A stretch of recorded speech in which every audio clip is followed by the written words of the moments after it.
Welcome back to the Doctor Next Door, where I'm your host, Dr. George Corriday.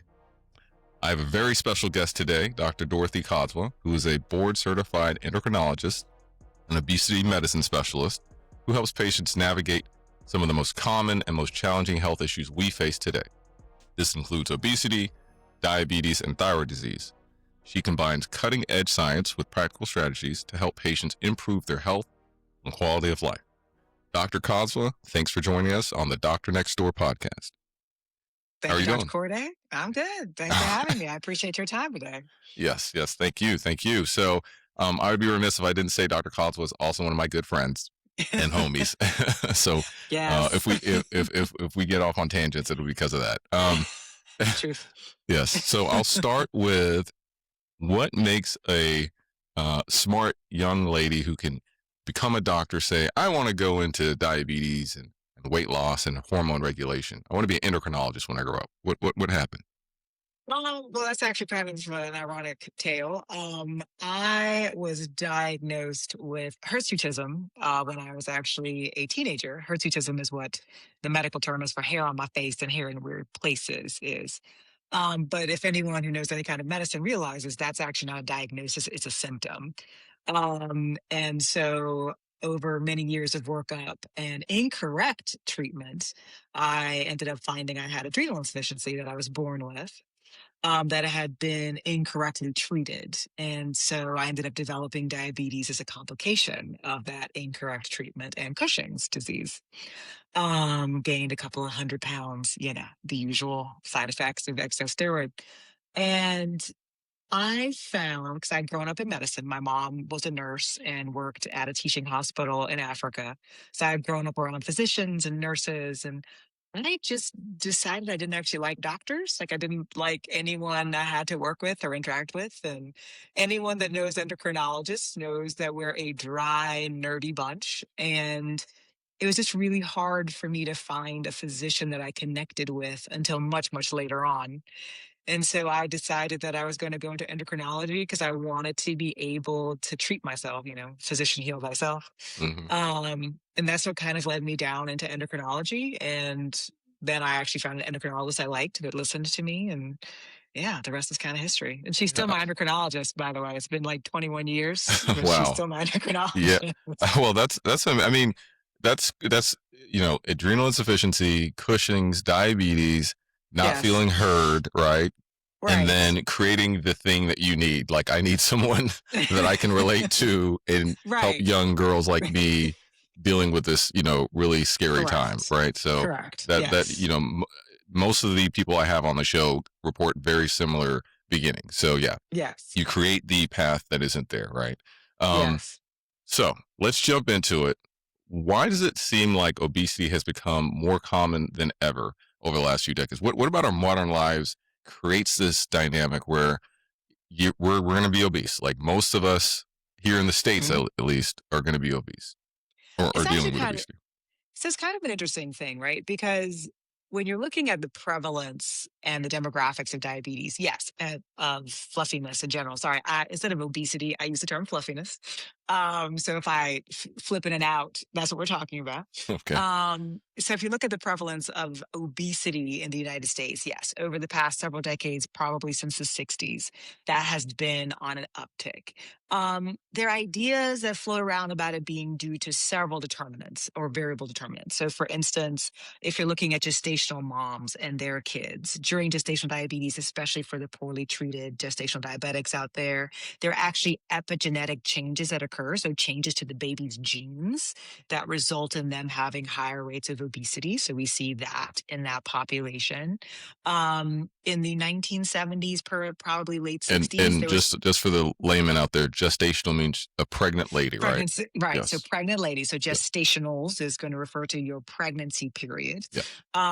Probably in the United States in the late 60s, early 70s, I believe there was a big switch when it came to how the U.S. government substituted farming in the United States. And so one of the things that results in is like a lot of higher fructose corn syrup in nutrition. Um, the Usually the foods that are not the best for you are the cheaper ones, the brightly colored ones, the Mm-hmm. things that, we are attracted to. And so that's Yep. definitely changed our nutrition over the years. Mm-hmm. The American population works harder, vacations less. Stress tends to be higher here in the United States, Yeah. probably because of that and the various economic factors. Yeah. And so that's kind of all led to a lot of those changes. Yeah. Childhood traumas will actually cause an increased risk of obesity as you age. Interesting. And so we see a lot more of that. And so I think that's kind of what's been contributing a lot Yeah. to that higher rate of obesity that we see, and Absolutely. starting in our kids and continuing in our adult years. I mean, there's a lot to unpack there. I mean, economics, changes in Yes. agriculture, Yes. cheaper ways to feed the Mhm. masses, right? Correct. Childhood trauma, Right. our work-life balance has changed and shifted. Mhm. So, certainly, all these things can create a dynamic where we're at where we are today. Yeah. So, many people think of weight loss simply as eat less or move more. But Right. from a endocrinologist, from a specialist standpoint, I believe it's probably a little bit more complicated than that, right? If I just It moved a really little bit is. more, I'd be at my ideal Right. weight and everything would be great. But I think it's a little Yeah. more complex than that. It is. And I think we kind of do patients a disservice when we tell them, oh, it's just because you're eating too much, you're not moving enough, right? Because Mm-hmm. that literally displaces how complicated this entire process is. And it gives Right. patients this impression that they are the failure. Mm-hmm. I am this because of choices that I've made. Right. And while true, there are some choices that play a part in it, it's much, much more complicated than Yeah. just, oh, if I put in less and I move more. Mm-hmm. Because if you kind of look at how our bodies work, right? We've got our basal metabolic rate, right? Okay. So the amount of energy we burn just by existing. Okay. Then we've got things like the thermal effect of food, which is the calories or energy it takes to burn the food that we eat. Okay. And then we have something called NEAT, which is in relation to exercise, right? So how much activity we do, that generates an amount of calorie burn also. And Okay. I think, we spend a lot of time telling people, oh, just move more. Like if you burn 500 calories just by doing exercise, Mm-hmm. that plays some sort of significant role somehow in how much weight you lose. And the Right. answer to that is that studies don't reflect that, right?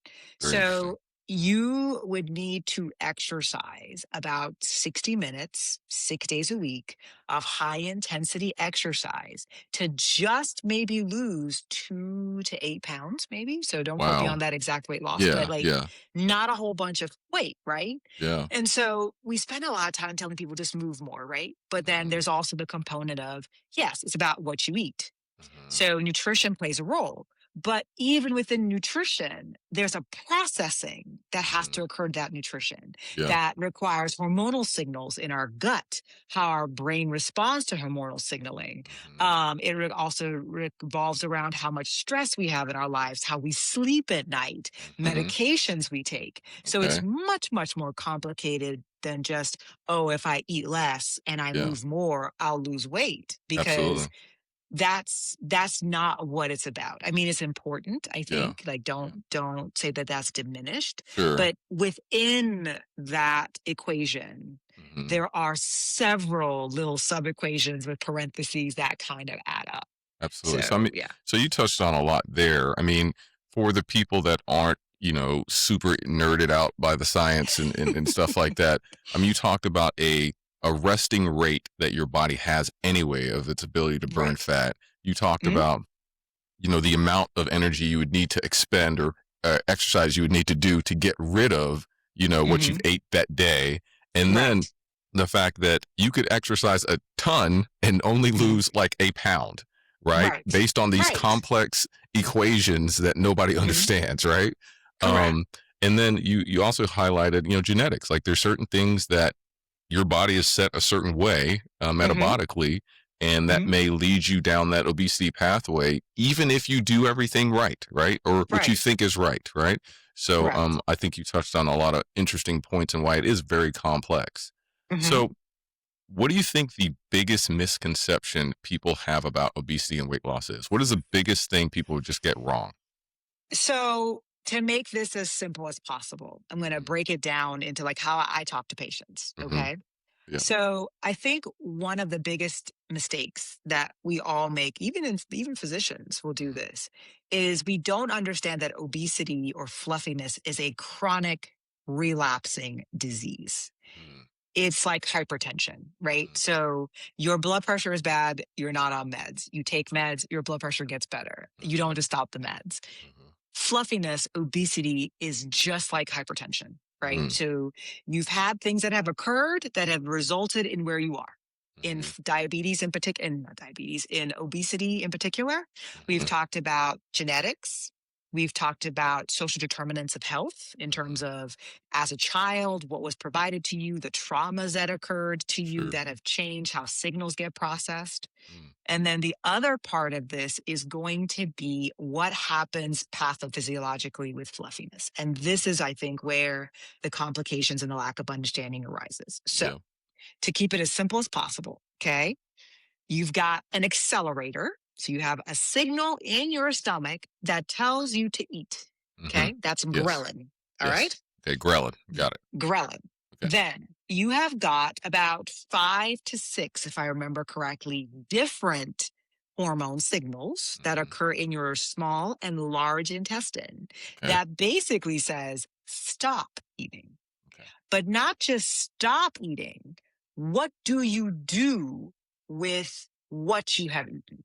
Mm, How do you process that? How does your brain process that? mhm, Do you need to still keep eating? How quickly does food transit from your mhm, mouth to your gut to your mhm. butt? Like all of those signals, right? Yeah. And so when you're looking at someone who's obese, what you always need to remember is that there are issues with those signals that Mhm, have occurred externally. So mm, for instance, patients with sleep apnea, right, mhm, tend to be mhm. fluffier. Sure. And why is that happening? Like, why are they fluffier? Are they why is that occurring? Sure. And what happens is that patients that sleep less, okay, Mhm. patients who work night shift jobs are Yeah. also a classic example. Okay. Patients with sleep apnea. All of the signals, the accelerators, the accelerator, and the brakes are Mhm, all regulated on the circadian rhythm.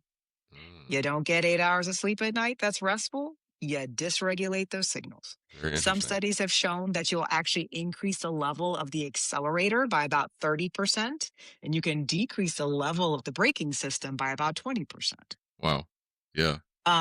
So that's something to think about. Yeah. So poor sleep, stress, Yeah. stress will affect that signaling mechanism also.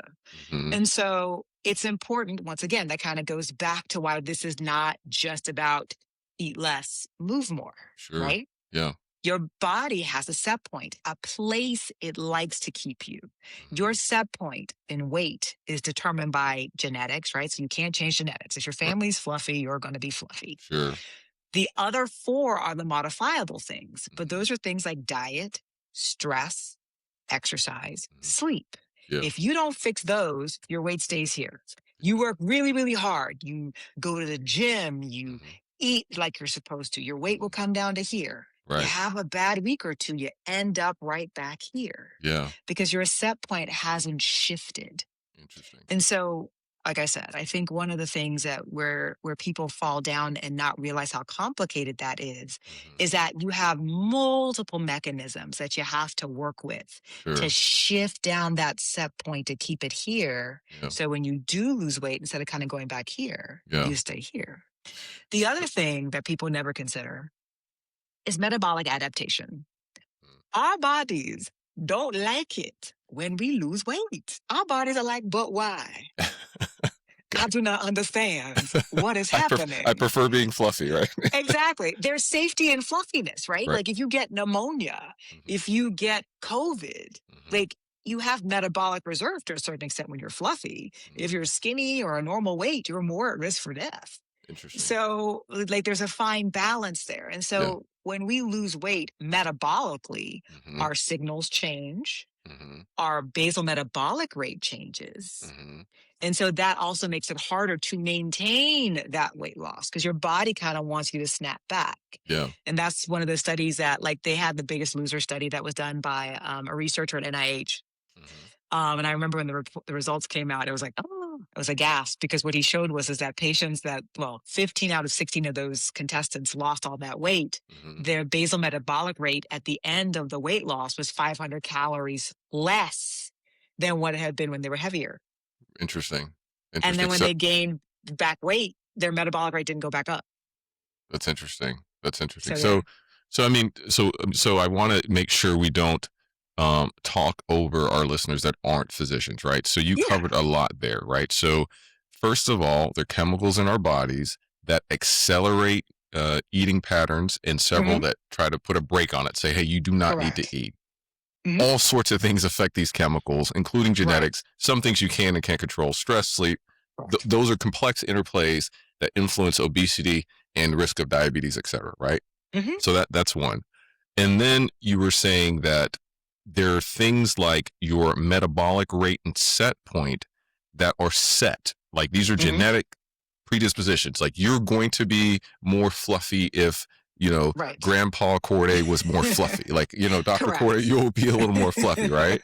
So not Right. only are you combating that, but there is this theory or this understanding of set point where your body likes to reside at a certain place. And if you Correct. even are able to cut back and get to the desired weight loss or weight Yes. point, your Right. body naturally wants to draw you back up to that set point, right? Right. So Right. There's very, comfort and very, familiarity. yes, it's very, very complex. And you touch on a lot of other issues, which, the reserves in your body may change how you interact with different illnesses and stuff like that. And there may be some reasons or rationales why we've adapted to be that way. Very good. So I'm going to ask you now, we're going to switch modes a little bit about the big word, the G word, right? Oh, Lord. Okay, Yes. I'm ready. Do it. Okay. GLP-1s. I mean, Ozempic, Wegovy, they are so popular, right? For Yes. someone who doesn't understand the science, let's just start very basic, right? Okay. What do they do? Like, How does this work out? How does this work? I want to be a young, hot celebrity and inject myself once. No, I'm just. How does it work? Once a month, yes. Okay. Well, first, I would be remiss, and to anyone that is listening to this podcast who is a physician, I will say it now clearly because I know we all lose our minds. Yes. Ozempic is semaglutide for diabetes. Wegovy is semaglutide for weight management. So there is a distinction between GLP-1s and what they are used for and indicated for. Well, yes. So it's the same chemical, right? So it's the same thing, but they are named differently because they are used differently. Understood. Okay. And so, I always try to make sure that patients understand that, because they'll tell me they come to see me for fluffiness. Like, well, I took Ozempic. I'm like, no, you did not. You took Wegovy because you do not have diabetes. Okay. So very important distinctions there about the use and what they what they're used for. But go ahead. Correct. Now, GLP-1s. So we'll go back a little bit. Remember, we talked about the braking system. Yes. We have the accelerator, which is ghrelin. Yes. We have the braking system. Yes. One of the hormones or the chemical signals in the braking system is GLP-1. Okay. So what it does specifically, which is GLP-1s in general, is that it helps to reduce how much your blood sugars spike after you eat. So when you eat a meal with carbs, right? So bread, pasta, fruits, all the good glorious vegetables, right? The things that make us happy. Yes. Okay? The things that make us feel warm and fuzzy. Yes. What happens is that you have a spike after you eat. Okay. And what GLP-1s do is that it helps flatten that spike so your blood sugars don't go up as high. It also delays your gastric emptying, so it slows down how quickly your mouth gets from your food to your butt. So it basically makes you feel fuller faster, right? Okay. It sends a signal to your brain through a pathway that says, hey, you've eaten enough, stop eating, we're good. So that's what GLP-1s do naturally in your gut. Okay. All right. So it slows down how much you've eaten. It tells you that you've eaten enough, and it helps you process your carbs primarily, and it helps decrease your spikes after you eat. Okay. So that's what GLP-1s do. Okay. So I just want to highlight that. So when you eat sugar, any type of bread, rice, anything, it tends to make sugar levels in your blood, glucose levels, rise rapidly. Correct. When you're on these medications, it lowers that rate of rise, right? And stabilizes that, right? Correct. And then sends satiety, I can't even say the word. It tells your brain you're full, right? You need to stop, okay? Exactly, yes. And it does all this on its own. Correct. Okay, now go ahead. So when you have patients that are fluffy, Yes. or when you have patients that have diabetes, Mm-hmm. as I've already mentioned, there's a dysregulation in the signaling. Okay. We think, in particular with type 2 diabetes and even with some type 1 diabetics, that there's actually a diminished level of the signals around, Okay. which is why these patients respond so well to GLP-1s for their blood glucose control. Mm-hmm. Because in type 2 diabetics, you'll see that their postprandials, their blood sugars after they eat, is when it's really, really high. That's when Okay. you see those spikes to 300, and a normal spike is less than 140. I see. So that's how we use that a lot in those. You can see that too in type 1 diabetics. Okay. In fluffy patients specifically, a resistance to the signaling, a decrease in the signaling if they have insulin resistance also. Mm-hmm. You'll see that. And so when we give patients medications like Wegovy, semaglutide, or when we give them even tirzepatide, which is Zepbound, which is And these a are just mixture of different GLP-1s. and with Zepbound, it's not just a GLP-1, it's a GLP-1 and a GIP, which is another Okay. intestinal hormone, another signal Okay. that says stop eating. Okay. So when you give patients those medications, you're giving it in an excess amount. So you're giving back to them what their body would have produced and then some. So these are additional breaks in the Correct. usual cascade or system of Mhm. food processing. This Correct. tells you to slow it down, chill out on the Right. glucose and all that stuff. Right. Okay. So all the food in general. And then it gives you the added, I guess you could say, Pavlovian dog response of if you eat the wrong thing. So if you decide, well, the fish fry is the day at the family gathering. Yeah. And you go get all that fried fish and those hush puppies and those french fries, and then you top it off with Meemaw's pie, you will have explosive diarrhea.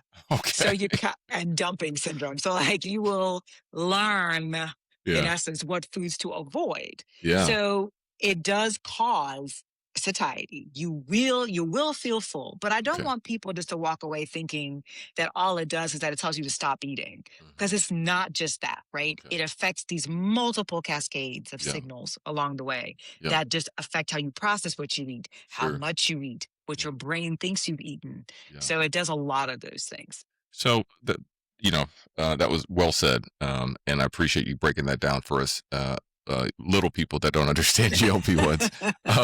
So how do you view GLP-1s as someone who's a specialist and understands it deeply? Is it like cheating? Like, is Ooh. like, should Yeah. you just be out here doing the lifestyle things and, Yeah. like, should GLP-1 be in the drinking water and should we like put it on our Right. sandwiches and stuff? And Yeah, every yeah, yeah, yeah. GLP-1's for everyone, right? Right. Or is yeah. it something that you really don't need to use unless you fall into this extreme fluffy categories, you would Yeah. say, or Yeah. pre-diabetic, or you have metabolic reasons that you're a higher risk for stuff? How do you view that whole thing? The philosophical using it, Yeah. are you cheating? And then Yeah. secondly, should everybody be, should it be that common? Yeah.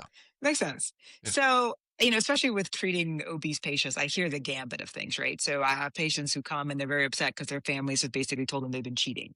Like, Mm. oh, you cheated. But I think how I look at it is for your patients that have struggled with weight for years, Mhm. right? Yeah. So if we have BMIs over 30, so if we are obese, Mhm. or if we are overweight with prediabetes, hypertension, we've already developed some sleep apnea, and we're at risk for complications, right? So remember, the thing about being obese is that being obese increases your risk for other things, right? It increases your risk for developing diabetes, Right. hypertension, sleep apnea, 13 different kinds of malignancies, Mm. like all the things, right? Yeah, So yeah. it's not a great place to be. Yeah. So I think how obesity medicine specialists and endocrinologists in particular, because of what I do, is that GLP-1s and GLP-1s GIPs are important tools in our armamentarium for our patients. Mhm. So for our patients that come in that have been trying to lose weight, who have prediabetes, hypertension, sleep apnea, other comorbidities that have been doing this for years Mhm. and have not had success, Yeah. GLP-1s give us a medication that we can add on to their lifestyle modifications Mhm. to help them in this journey and in this process of treating their chronic disease. Yeah. So for us, we look at it just like hydrochlorothiazide and hypertension. Yeah. But you're not going to find a reasonable, well, I should rephrase that. In a perfect world, the patients that are going to get this are the patients who have higher BMIs. It's not a BM, cosmetic thing, BMI is right? body mass index. So Right. obese Right. individuals. Yes, go ahead. Correct. So it's not about a vanity thing. So it's not, oh, I just have 3 to 5 pounds to lose for my son's wedding so I can get into a dress. Right. Like that's not who this is for. Right. This is for your patients who have BMIs of over 30 who will tell you they've been struggling with their weight for years. They've done every diet there is. They've exercised. They've put themselves on cabbage soup diets, which was a Yeah. whole thing for a while. Yeah. And they've tried and tried and tried. Weight Watchers, Noom, everything that they Yeah. have in their Yeah. like armamentarium, Yeah. and they haven't been able to lose and maintain. Yeah. That's where this makes a difference. Your I, BMI is 27, you're overweight, you have prediabetes, you have hypertension, you have cholesterol issues. This is where you use these drugs. I can So just hear the passion when you're talking about that, because I have patients too, right? an injection that has side effects, mind you, can make you Right. nauseous. You Mhm. can't just eat whatever you want because Mhm. there are complications from that. I mean, pooping for an hour in the bathroom is not a good time for anybody. No, you're not. And I'm like, you still have to do your part, because if you just go into this taking this medication, yes, you'll lose weight. You'll be miserable because you'll eat whatever you want and you'll have diarrhea, nausea, vomiting. And so at some point, you're going to be like, please stop the madness. Yeah. Yeah. But you're also going to get weaker if you don't keep up with your exercise, because you will lose muscle mass. None of this is easy. Yeah. You touched on a lot of things that I don't think a lot of people are aware of with side effects from Yes. GLP-1s. So, passing stuff really fast through the stool, having diarrhea Yes. all the time, throwing Yes. up, nausea, vomiting, having to Mhm. restrict the amount that you eat and what you can eat. Yes. These are things that I don't think are often discussed, Dr. Kodzwa. So I think it's very Yeah. interesting that you hit those points. Yes. Okay. Let's just briefly touch on bariatric surgery. Yeah. I know that some people, when they get to a certain place or Mhm. they're at a certain weight and nothing has Yeah. helped, will opt for bariatric surgery. Absolutely. What candidates do you think usually Mhm. end up taking that route, or that's best for? And then how do you kind of compare that to GLP-1 lifestyle changes, things like that? Yeah. So that's actually a very interesting question. So I Mhm. think, one of the things to always keep in mind, especially now, is that we don't necessarily separate GLP-1s and bariatric surgeries anymore. They're actually used a lot now in conjunction. Very So you'll interesting. find bariatric surgeons that will actually prescribe GLP-1s, GIPs before patients have surgery to kind of help jumpstart the process before we get to surgery, especially if they're a high risk candidate. Gotcha. So the patients that are always going to be the candidates for bariatric surgery are going to be people that have failed lifestyle modifications, right? So did Weight Watchers, did Noom, every single diet there is, every single exercise plan there is, they've lost weight, they gain it all back, like those kinds of patients. Right. And obviously now, especially with how sucky coverage is, patients don't have coverage for GLP-1s, GIPs. And I know you have different various and assorted organizations out there that will send you vials of the stuff that you pay cash for. I don't know what you're getting. It's coming from a compounding pharmacy. I don't know what it is. So I Interesting. don't usually recommend compounding substances. Like I don't know what that is. Like Yeah. none of us do. Interesting. So don't put stuff in your body that you don't know what it is. I don't care if they tell you it's a peptide. You don't know what it is. I think that's It's not regulated by anybody. okay. So, patients that have failed all of those things that don't have coverage for GLP-1s, or patients who have BMIs over 30, and they've got a comorbidity. So it's usually sleep apnea, diabetes, or over 35. So BMIs over 35 without a comorbidity are candidates for bariatric surgeries. Okay. And if they don't tolerate GLP-1s, GIPs, they're also candidates for those kinds of surgeries. What you'll find is that there are 4 main surgeries. Okay. So you've got gastric sleeve, where they cut your stomach off. The reason that that surgery works in particular is that they're taking away the accelerator. So ghrelin is made in your stomach. The accelerator is made in your stomach. So they're taking a chunk of your stomach away where that accelerator is made. So it's not just that your stomach is smaller and that you eat less, is that the signaling gets changed. Okay. So the signals to eat more is being removed. Yeah. Correct. Then with things like bypass surgery, okay, what they're doing is they're making your stomach smaller, so taking away the accelerator, and they're taking out or bypassing part of your small intestine. The part of your small intestine that they bypass is where the brakes to the brakes are. Mm, So you take away the inhibitor, the braking system, through your brakes. So your brakes are now unrestricted. So you always on the brake. very You interesting. always on that So, brake. so everybody out there that's not in medicine, the body's in a state of equilibrium. So Hmm. some things tell you to go, some things tell you to stop. And Right. if you have things that are telling you to stop, and Hmm. then there's something that tells it to chill out a little bit, to let stuff go, you can actually block that signal and then force it to continue to stop. So there's no Right. regulating the stop. It just stops even harder, if you Exactly. will. So, but I just Correct. wanted to, try to explain that. Go ahead. Yes. So that's what Yes. bypass surgery does. Yeah. And then the newest surgery is kind of what they call, it's called a SATI, Hmm. which is a mixture of a bypass and a sleeve, but you bypass more of the small intestines. It's actually, this probably going to lose the most of your weight. Okay. So your least amount of weight loss is going to occur with the gastric sleeve where they cut your stomach. Hmm. The middle of the road is going to be gastric bypass, where they Hmm. cut your stomach and bypass some of the small intestine. Okay. The biggest one in terms of weight loss is going to be SATI. Hmm. So that's where they bypass a whole lot more of your small intestine. Yeah.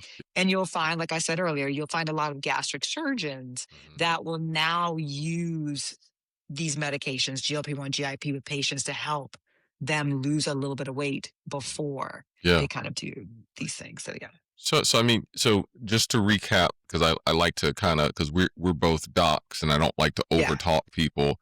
It Hmm. sounds like there are certain subsets of people where bariatric surgery is an option, something you should consider. Yes. You can, and they do, use GLP-1s and bariatric surgery together.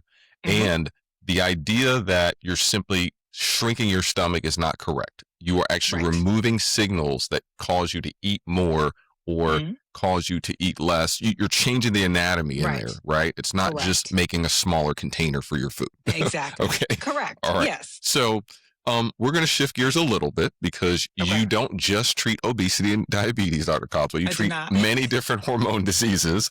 I do And indeed. Chat GPT and Oh Google Lord. always says it's the thyroid. If you say you're fatigued, if you're losing Yes. hair, if you're a Yes. young woman who's not sleeping well, it doesn't matter. Yes. It's always the thyroid. So It's never the thyroid. it's It's never never the it's never the thyroid. thyroid. It's never the thyroid. So what symptoms and at what point do you suggest someone with symptoms should ask their PCP to check their thyroid, or what Okay. things are really concerning? You're like, hey, yeah, you need a thyroid check, right? Okay. Who Okay. who are, who are those people? And then is it as common as we think? Like, how common is thyroid Oh, issues in general? well, as an endocrinologist, when you ask me how common a thyroid problem She's is, like, I that's a see it all this. problem, right? Yeah, yeah, right, Exactly. Like right, that's what I see all day. right, It's right. like, no, I don't know. Yeah, It's like 1,000%. Like I sure. don't know. Yeah. I think so. The way to break it up is this, right? Hypo versus hyper. So overactive thyroids is hyper, underactive thyroid, not making enough, is going to be hyper. Yes. The problem with thyroid symptoms is that they are supremely nonspecific. Mm, And I think one of the risks that we always take is if you always are going to say it's my thyroid, is that you're actually going to miss the actual cause of the problem. So let's talk about the symptoms and when it's time to actually get something checked. Okay. okay. So the symptoms for being hyperthyroid, overactive, Hmm. when you are younger, in your 20s, early 30s. It's like you read the textbook. Yes, you will have palpitations, you will have weight loss, you will have diarrhea, your hair will fall out, but it will grow back faster, a different texture. You Mm, will have sweats, you can have worsening of anxiety, you can have insomnia, you hmm. will get this big fat juicy goiter, like a big fat neck. Like all of that is true. If you have Graves' disease in particular, yes, you can notice some eye changes. Okay. Okay. Okay. So if you are young, relatively healthy, but you just notice that you're having palpitations, so you feel like how I describe it is it feels like your heart is a bird in a cage, flapping its wings. You just Hmm. feel that Yeah. constant rush here. Yeah. You've started noticing that you're having a hard time sleeping. Hmm. You're having all this weight loss that's unexplained. Yeah. Like that's a reason to get your thyroid checked. Sure. But for the most part, if you see your physician on the regular, you're supposed to have your thyroid checked at least once a year anyway. Okay. So the only time to check it more like sooner than that is if you're having that level of symptoms. Sure. Okay. Okay. Okay. If you're hypothyroid, and this is the dreaded one that Chat GPT and Google always says it is because that's the one that everyone associates with weight gain. Right. You can have weight gain with hyper or hypo, by the way. It doesn't matter. You get fluffy with either one. But with hypothyroidism, the symptoms are the opposite, right? So slow, sluggish, fluffy, tired, cold, depressed, those kinds of things. Okay. But that is also the symptoms of being postmenopausal. It's the Mhm. symptoms of being a mom with multiple kids who has a job, who doesn't sleep because you're Mm. tired all the time because you're Yeah. balancing 13,000 things at once, right? And I Yeah. don't think we spend enough time talking to patients about that. Like, listen, life is hectic. Yeah. It is hard out here on these streets, and you're Yes. working like a dog. Yeah. That's going to make you feel horrible. Yeah. Like, Yeah. it's not going to make you feel great. Correct. Yeah. So, we don't spend enough time talking about that because we want it to be something we can fix with a pill. Mm-hmm. I Quickly. just want, exactly. I just want it to be my thyroid so I can take a pill. Well, baby, it ain't your thyroid. Okay. So when you say like how prevalent is it? Yeah. That's actually very hard for me to answer because I'm Yeah. an endocrinologist and I see it all the time. Yeah, yeah. I think you've at least alluded to the fact that it is not always the thyroid, No. and usually you will have a constellation of symptoms that Yes. are abnormal for your age range and will make your PCP, if you say, hey, these things Right. would lead them to that conclusion. Hopefully, lead them to that Correct. conclusion. Yes. But it is not that anyone with fatigue is not sleeping well, Right. stress, losing Correct. hair has a thyroid issue is what you're, Correct. yes. Correct. Okay. They, as you know, they can have an autoimmune weirdness where they lose their hair, like Yes. alopecia. Yes. They can have stress will make you lose your hair, and it's not related to your thyroid. You're just stressed. So it's like it's the problem with thyroid stuff in general. Like I said, is that it's very vague, and the problem with vagality is that we look for a simple answer because we like simple answers because, like I said, we want a pill to make it go away now, Right? And that's not always the case. Yeah. So. Very good. So only a few more questions and I'll let you go, Dr. Kodzwa. So if someone listening today wants to improve their health but feels overwhelmed, what are the first 3 changes you'd recommend them make? They've done all the things. They try to lose weight. What are 3 practical steps that you would recommend they take to try to address obesity, weight loss, diabetes, whatever, these constellation of problems? So the first thing is move. So not move towns, but just move. Get some physical activity in because some is better than none. Okay. So the goal is 30 minutes, 5 days a week is a great start. Okay. It can be 30 minutes of walking. It can be 30 minutes of running or swimming or whatever. And it doesn't have to be 30 minutes all at once. It can be 2 15-minute sessions, 3 10-minute sessions. Yeah. Because something is better than nothing. So get up and move. Yeah. Okay. Yeah. That'd be the first thing. Yes. The second thing is meal prep. Okay. So pick a day of the week where you can prep your meals for multiple days that week. So that way it's not a situation where it's left to chance.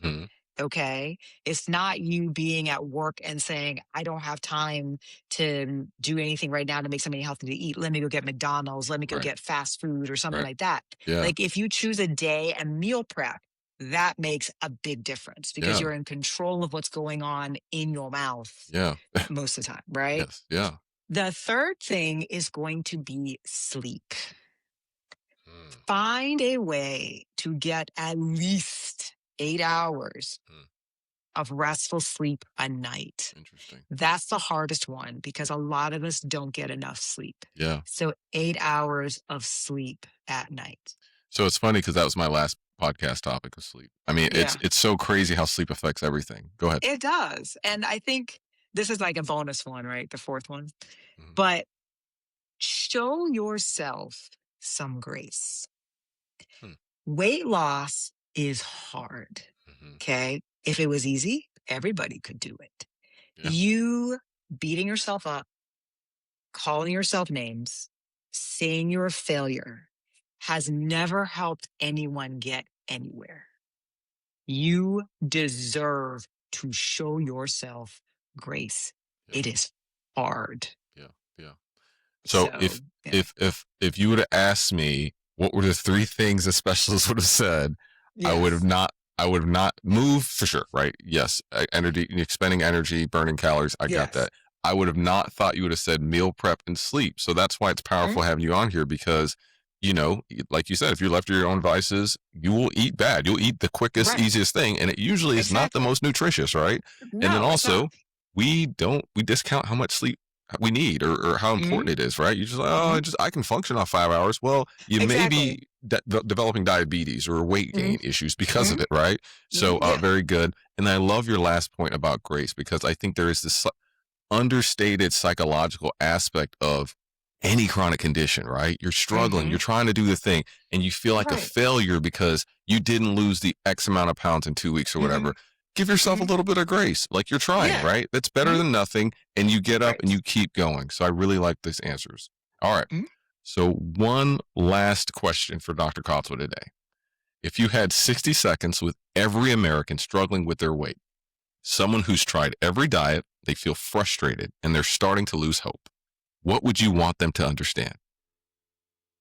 That once again, obesity is a chronic condition. Mhm. So it is a chronic relapsing and progressive situation where you will try multiple things. You will try various exercise programs, you will try various diets, and you will find that you will lose, but you will gain back weight. What is important for you to understand and for people to understand is that it's not just a simple equation of calories in, calories out. There's a lot of things that happen in between that process, subsets of equations Yeah, that cause that fluffiness to linger, to recur, to still be there. yeah, This is not a failing of choices if mm, you are trying. yeah, This is something where the odds are somewhat stacked against you. yeah, And it is perfectly reasonable to seek out help in that situation, yeah, to try to see a physician that can help, or a provider of some sort that can help you in terms of lifestyle modification, medication therapy. And also to consider there are other medications out there besides GLP-1s, GIPs. We mm, do have others for yeah, fluffiness. yeah, And so I think that's an important thing to consider, is that weight loss is hard. yeah, It requires a lot of time and a lot of patience. yeah. And understand, I realize that TikTok and the wellness industry will tell you that you can do this and lose 17 pounds in a Right, month. right. And what I'm going to tell you is, even on GLP-1s, GIPs, our goal is a pound to 2 pounds a month. Wow. That's our goal. So just realistic So, expectations. It's not even right. realistic sometimes what you're trying to do. Yeah, No, yeah, right. And so I think that puts us once again in that headspace of, I'm not doing something right because I'm not achieving what Joe Schmo says I should be. yeah, And that's not what this is about. And yeah. understand this is a lifelong process. Very well So said. you are looking at maintenance. And it's okay that you're looking at maintenance. That doesn't make you a failure. But the things that made you fluffy in the first place are still there in the background. So, Very once good. again, show yourselves grace. I love it. I love it. Show yourself some grace. You guys, nobody's a failure. We're all living this life together. We all have predilections and genetic reasons for stuff. And if you're trying, you're making headway. Okay. Right. Thank you so much, Dr. Kodzwa, for your time. We'd love to have you back on the show. Um, Ah! and thank you all for listening to the Doctor Next Door podcast. Take care of yourself and take care of your people. All right. Thanks, Dr. K.